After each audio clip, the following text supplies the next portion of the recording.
This podcast is a quest for well-being, a quest for a meaningful life through the exploration of fundamental truth. Enlightening ideas, insights on physical, mental, and spiritual health. The inspiration is love. The aspiration is to awaken new ways of thinking that can lead us to a new way of being well. Welcome to Body, Mind, and Soul Healing Conversations.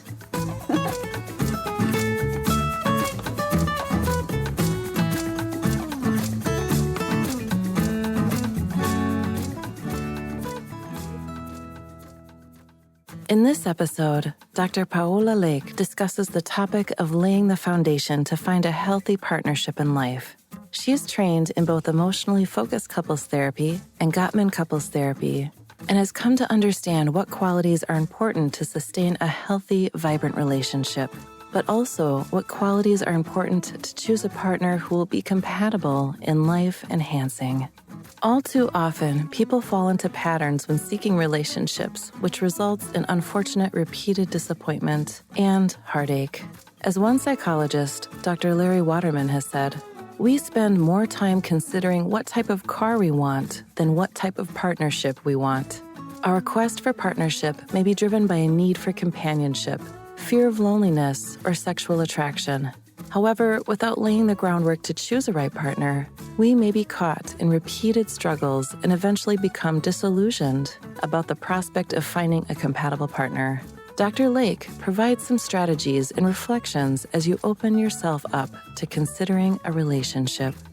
Valeria Tellez interviews Dr. Paola Lake, a rehabilitation psychologist, podcaster, and speaker.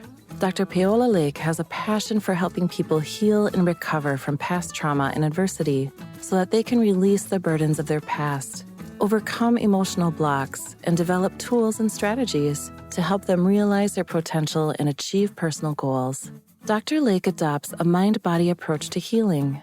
She strives to help people create enduring change that manifests itself in the form of greater clarity, self-compassion, an increased sense of possibility, greater connectedness to others and self, an ability to be present in the here and now, and a heightened sense of self-efficacy in their lives. Dr. Lake, owner of Lake Professional Psychology Corporation, provides services to the general public as well as police officers and veterans to help them heal from exposure to trauma and the darker side of human tendencies.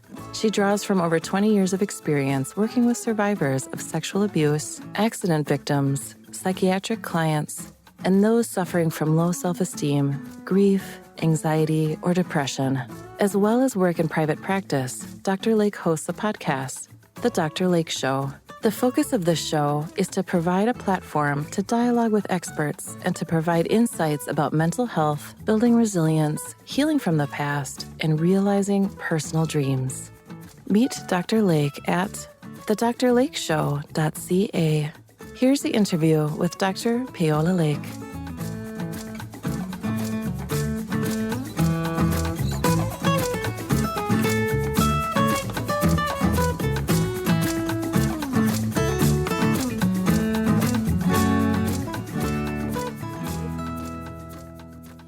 In your own words, who is Dr. Paola Lake?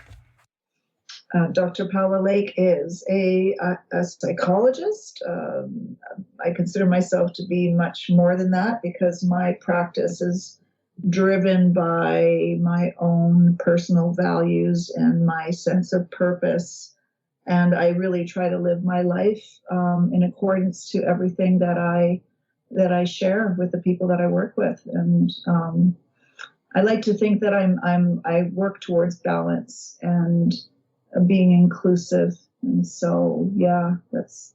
The question that comes to me from what you just said is that sense of purpose. How did you find that? Well, I found that from a young age. I was exposed to psychology at a young age.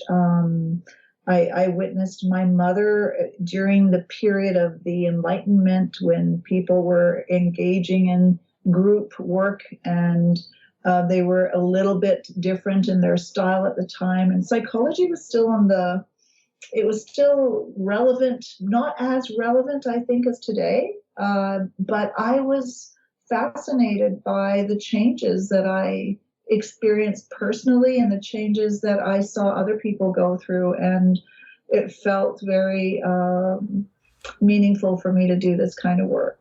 A comment you made just now about when I asked you who you are was balance. What is your idea of balance, Paola? Is that a destination, a place we get to be in, or this ongoing journey to understand what brings us back to balance and doing the work to do that?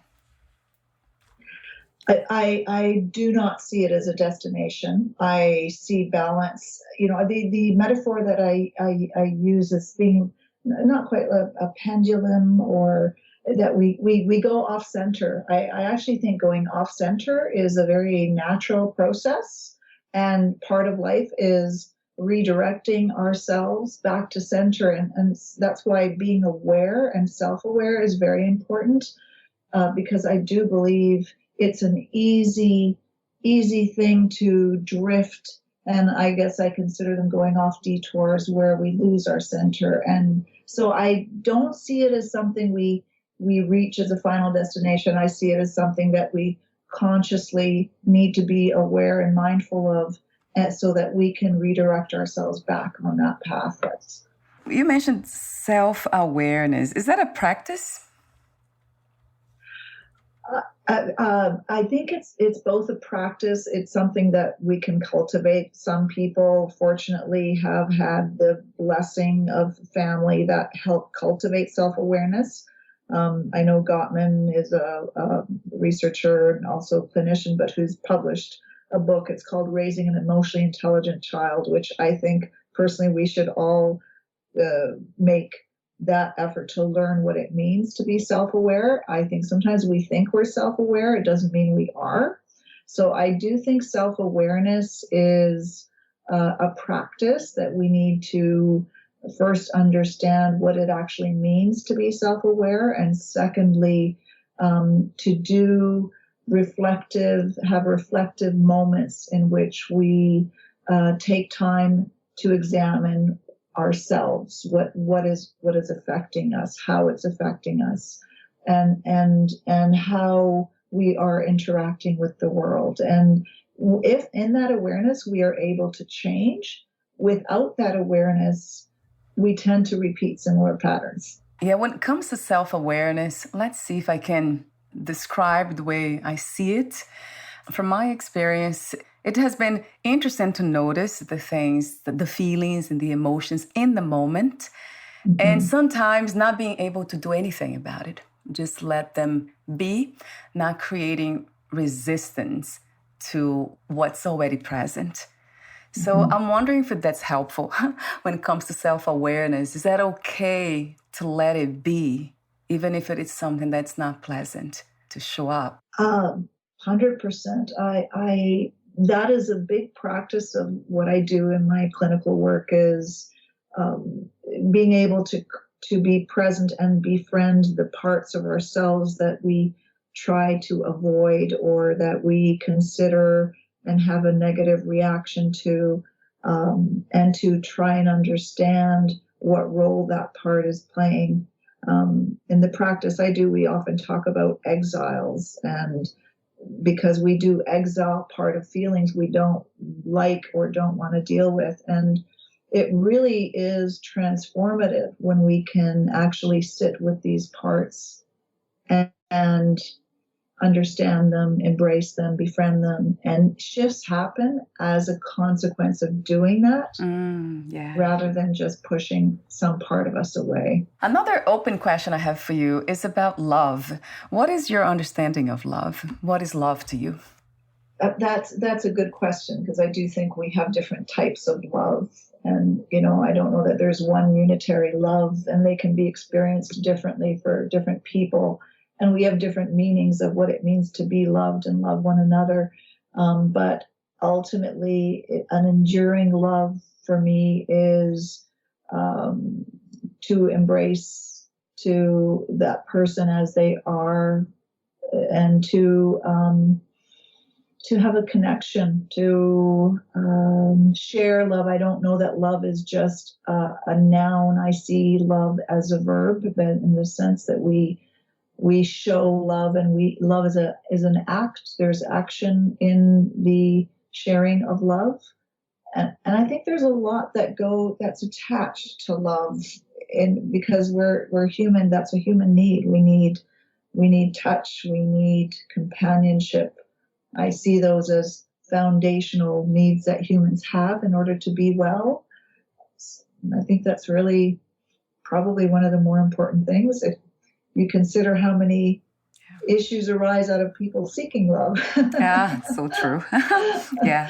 Yeah. I love the way you say that within the description of love, you say embracing the other person as he or she is. So that really resonates true. And at the same time, I wonder, what is the balance between embracing, accepting ourselves even, and others exactly as we are and they are, and at the same time creating enough space for change or some sort of inspiration. So how do we balance this desire for acceptance and for change? Well, that is a really good question, because it's at the foundation of seeking in any kind of love relationship that we might have, is the struggle that most people encounter, is that they may love somebody, but there might be a certain behavior that may not be healthy. And so I don't know that love in the feeling sense is always sufficient to define a healthy relationship. I think we can love someone that it may not be a healthy relationship, and those are difficult points that people will get to in their lives when they have to decide whether that person that you love or object of affection may actually be not the healthiest. For me, one of the qualities that makes a difference is an openness in both parties, or the parties involved, to be willing to reflect, to communicate needs, and to be open to change. And I think that's the beauty of a healthy relationship, is there's space for mutual growth. So within the context of acceptance, but healthy is very important for me, is that because we can be also very attached and accepting of very unhealthy situations that might actually hurt us. And so I do think that is important. To me, it sounds, crucial to be open. Absolutely. Not just in relationships, but to ourselves in life. Absolutely. Which kind of makes sense. We have to be open to ourselves first, in the sense of getting to know ourselves in order to be open to others and accept them. So it starts here always. It's a message that keeps coming back to me. It's very much true that I need to work on myself in order to make anything else better. Yes. A question that comes to mind when it comes to relationships, this is the topic today, so just going back to that, is the foundation for a healthy partnership in life. So a question that comes to mind is the recognition of a healthy person.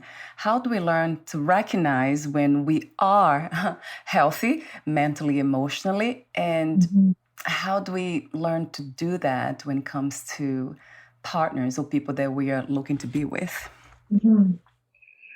Well, I think that the concept of us being healthy and understanding what that means, that could be a very long show. Decades. Because I think, so many people find each other in love when they're not even 100% healthy. I think what is nice is knowing that we can be in relationship and share our vulnerabilities without having them exploited or mistreated. And so I don't know that there is ever a level of perfection we can reach on that. However, what I do think is essential is, understanding what a healthy relationship looks like.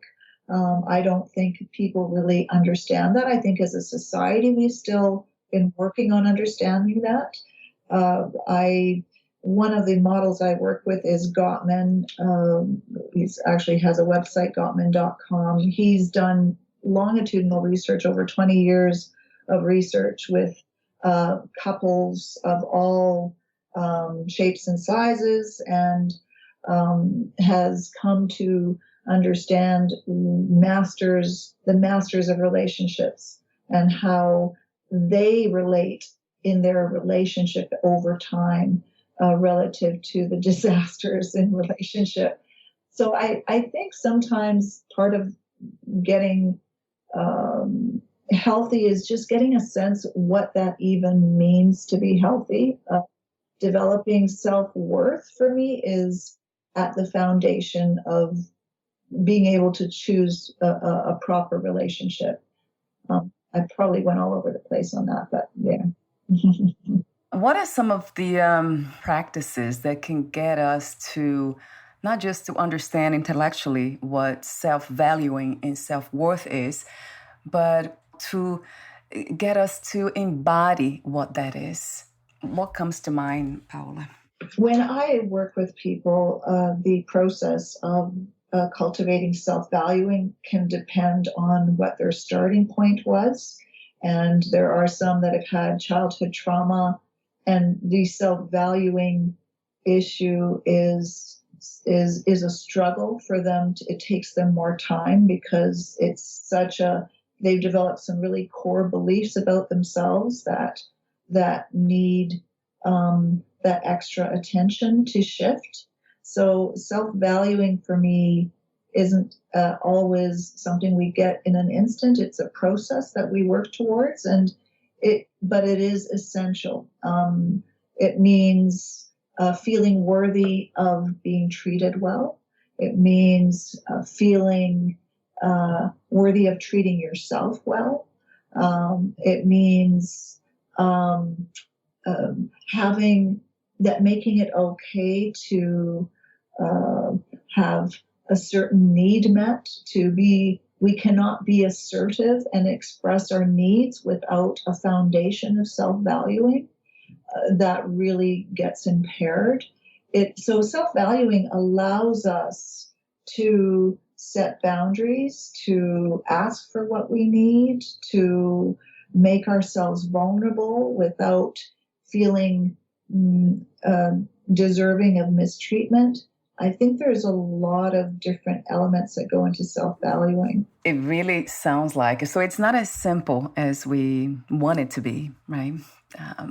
Not at all. And where people, I found that their self-valuing is diminished, it plays out in the relationships that they're with, because they are more inclined to allow things that are perhaps not healthy for them, and they will, without that self-valuing, it changes what we accept. It changes what we allow into our lives.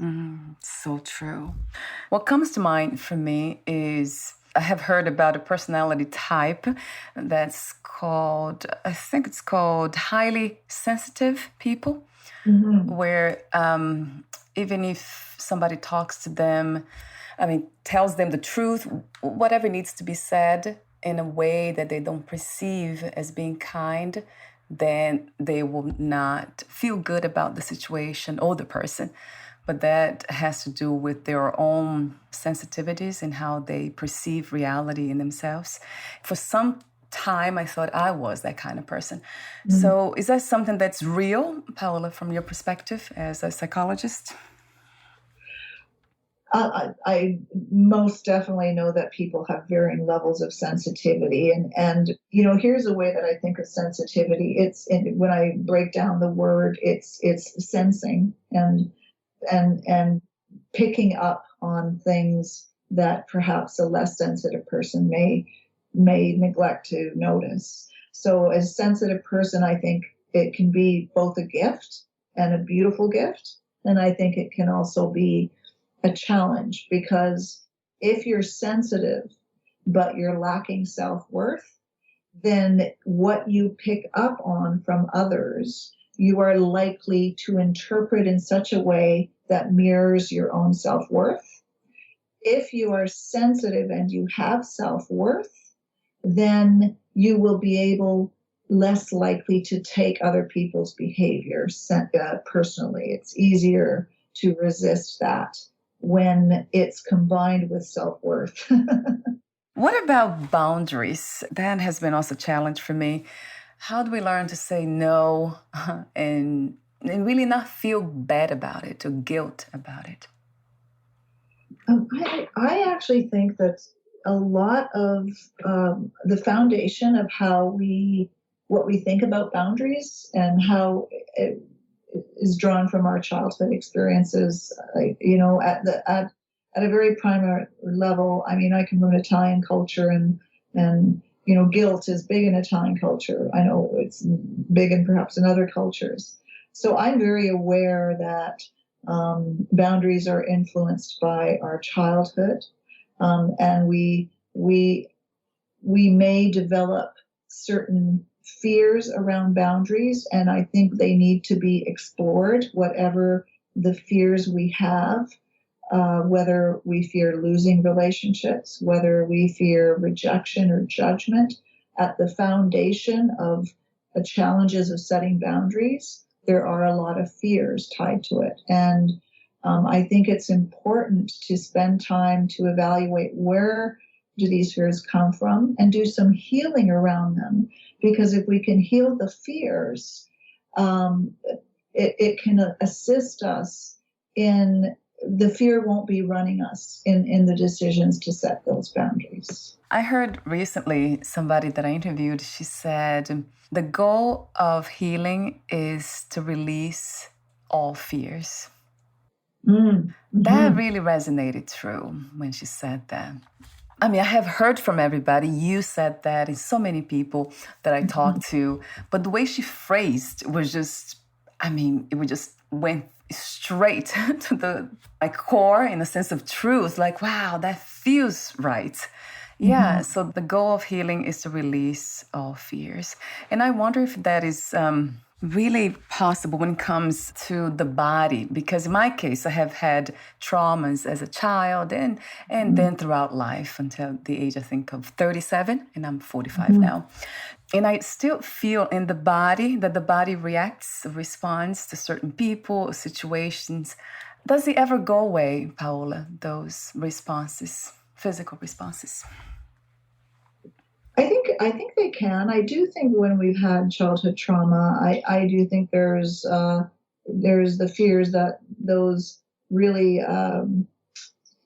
physical responses that are beyond the conscious level that tend to take hold. I work with our CMP officers, and a lot of trauma and very much lived in the body. I think it can be more challenging to dissolve a fear in the body, but I do know that right now there has been a lot more advancement in working with trauma, where we do work with mind, body, and if it doesn't include body work, it is much more difficult to release it from that body level. And so I think the kind of how we orient our healing needs to go beyond just intellectual, because having an intellectual understanding of something is not sufficient to release that fear from the body. I believe it needs to happen at a much more somatic level, a somatic intervention. Yes, a trillion times to that from my own experience. The mind is very clear, and the thoughts and the feelings, but then the body, it's still holding on to something. Has a mind of its own. Yes, right. Yeah. Isn't it amazing? It's almost like everything is connected. I know that, but It feels like there's a disconnection when it Mm-hmm. comes to, I understand certain things. The mind is so beautifully clear about so many things, but then the body still reacts and responds. As you said, it's almost having a mind of its own. So Absolutely. that means I need some work, body work. It's, yeah, I think many of us do. It's, the journey. It's hard to go through life without trauma. I think the childhood experiences, the challenge of those is that those are the primary years where we are programming, where we actually, between 2 to 12, we learn the most that we will in our lifetime. And those experiences just get embedded in us much more profoundly than if you didn't have that foundation. If you had a healthy foundation and then you are exposed to trauma later on, you can draw from that foundation for healing. When you haven't had that, you're missing that foundation to draw from. Going back to relationships, I can relate to that as well. So when the body has been traumatized and is still holding on to traumas, which is my case still. And I've worked with a number of individuals who have the complex trauma, and I'm just grateful that now there's more hope than ever. If there's ever been a time where there's hope for that, I do feel now is much greater than it's been from the past, and our understanding of it is greater now. Yeah. So going back, perhaps we can do a recap on the qualities that are important to choose a partner that will be more compatible and life enhancing for us, as you put. So if you could give us a summary of that, would be helpful at this point. Absolutely. I think the very first thing that I think is really important is that we launch into relationships from a place of self-worth. I'll say that again. We launch into a relationship from a place of self-worth, because if that is lacking, if there's any part of us that feels unworthy, it will absolutely influence the choices of the people we take into our lives, we allow into our lives, and it will also influence what we accept in our lives. So I think that's a very, very important aspect of drawing into our lives someone that is healthy. It's not uncommon for us to draw into our lives people with whom we have a familiarity of feelings is not always necessarily the healthiest. So I think that would be my very first point, is to take time to do that work on yourself, to build your sense of worth. You're more likely to draw a healthy person into your life. The second piece that I think is important, I have a colleague who has said often, we take more time knowing what kind of car we want than considering what kind of relationship we want. And I liken it to, actually, I use a metaphor of looking for a car. We know when we're looking for a car that I might be looking for my Honda SI, which I like, and I notice Honda SIs all the time because I've primed my brain to see what I'm looking for.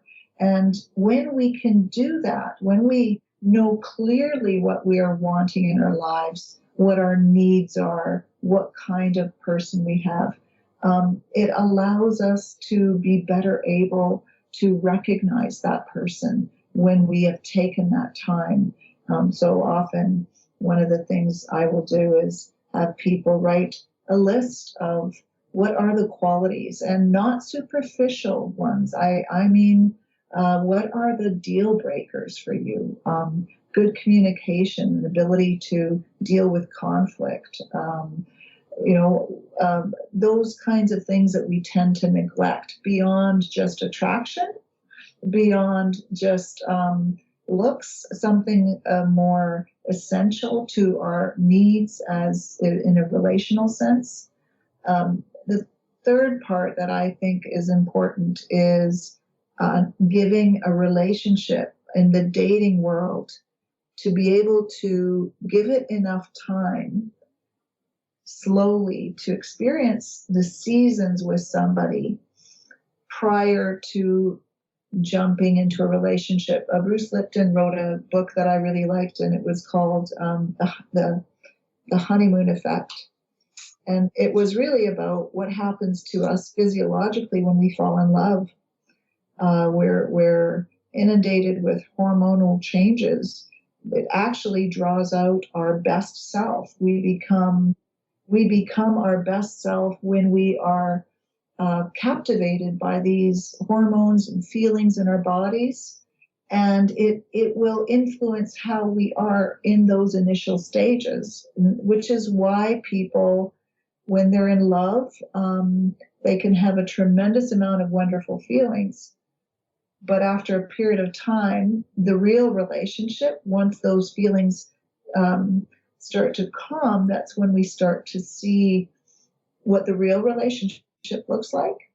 And very often people commit before they've allowed that amount of time to really explore and see what the true relationship will look like. So that's... I wonder, I have heard before about hormones, especially oxytocin, being part of this love connection, so connects us. But that's for survival purposes, isn't it? Mm-hmm. Absolutely. And I mean, right now we know for a fact, when we've had orphans that were not touched in their infancy, that they died. And so it is a human need, love, connection. It does not always have to start with romantic. We need it from all sources. I think if we can, loneliness is at the forefront of, so I think a problem in our society today. And I do think sometimes we make choices for partners coming from a place of need and survival, and it can influence who we choose. You talked about relationship. Yeah, that kind of brought me to the work of Dr. Gabor Mate, I think his name is. Right. Yeah. So he talks about connection, that's being the basic needs, and then authenticity being the second one. So that's another form of balance, isn't it, Paola? Balancing the need for connection and then to be authentic. It's, I think when we truly feel loved is when we know that we can be our authentic selves and be embraced for that.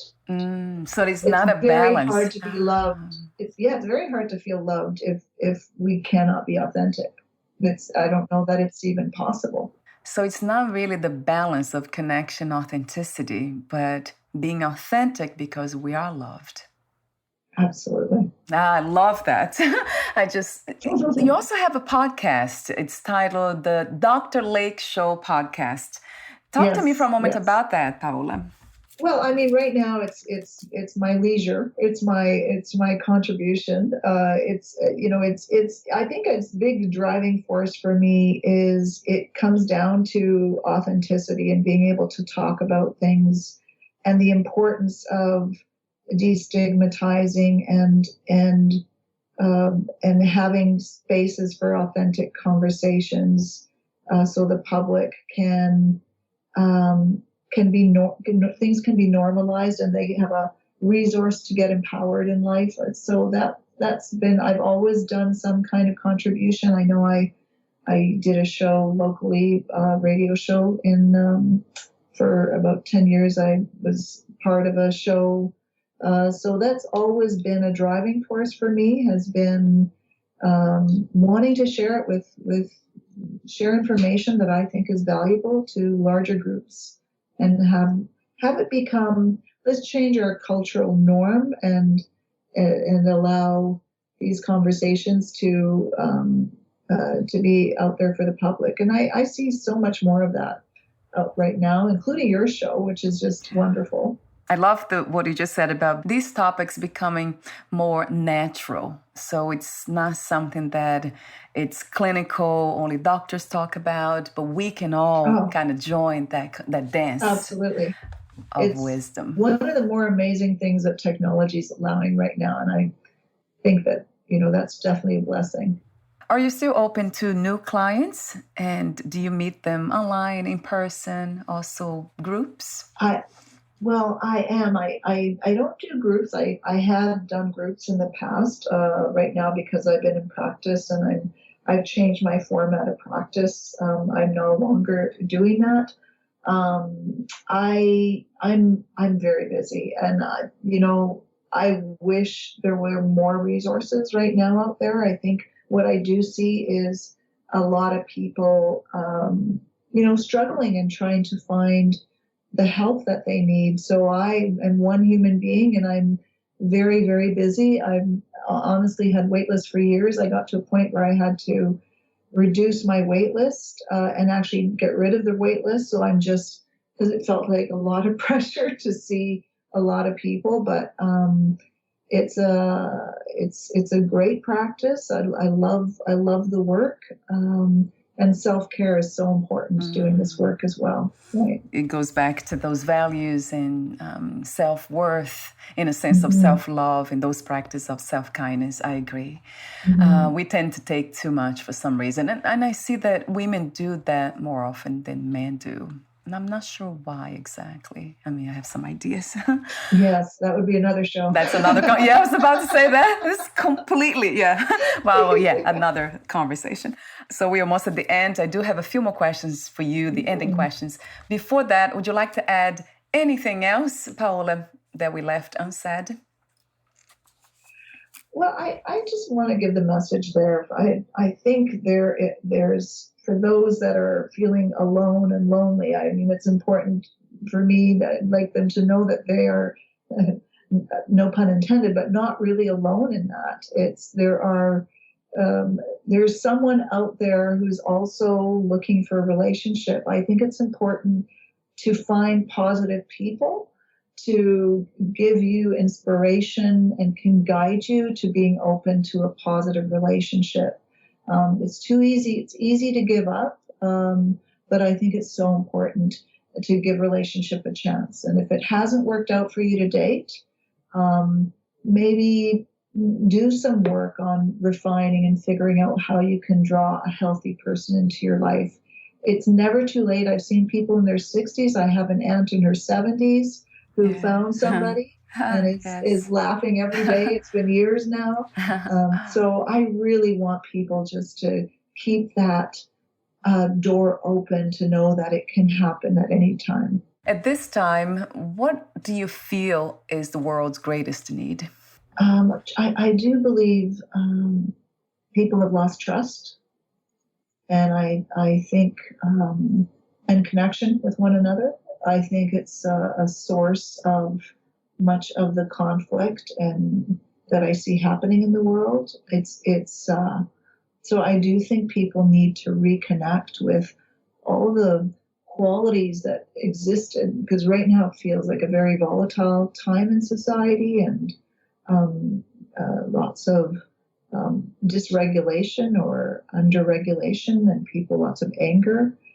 So I think there needs to be more cultivation of reconnecting, rebuilding trust, listening to one another. I think as a society, I think we have to reconnect to the things that have been, in my mind, working for a number of years. It's never been a perfect world, but I do think we can certainly find our way back to some of the things that existed. There was value for me in hope that we all had, and to reconnect with that as well. Thank you so much, Paola, for sharing your wisdom here again today, for our meaningful and spiritual connection as I see it, and for everything that you do, the way you do. I love how compassionate you are and kind. I really love that. Thank you so much for being here. Thank you so much, Valeria. Thank you. And before we say goodbye for today, where can we find more information about you, your work, services, and future projects? You can find me on the Dr. Lake Show, which is my podcast, thedrlakeshow.ca. You could also find me on drlake.ca, which is my business website. That's where you can find me. Wonderful. I'll have those links on your podcast profile too. Thank you so much. Thank you, and we'll talk soon. Bye for now. Thank you, Valeria. Thank you.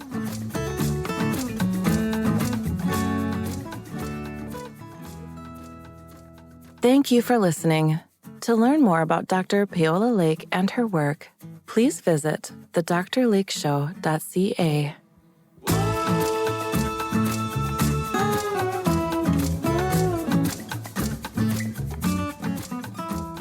To learn more about this podcast, please visit fitforjoy.org/podcast. Thank you again for listening, and bye for now.